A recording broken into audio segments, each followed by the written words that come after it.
It's a fantastic tool to explore the concepts behind MRI. By experimenting with the controls, you'll gain a deeper understanding of how magnetic fields and radiofrequency pulses are used to generate detailed images of the brain. I think you'll find it both educational and fun.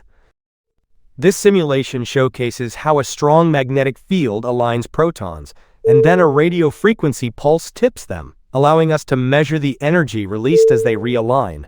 This forms the basis of MRI, providing incredible insights into the human body. Isn't it fascinating how we can peer inside without surgery? Think about the incredible detail in an MRI scan. It's all thanks to these tiny protons in our bodies responding to magnetic fields and radio waves. It truly is amazing.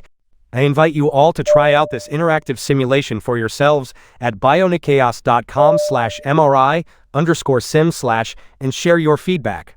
What do you find most interesting or surprising about it?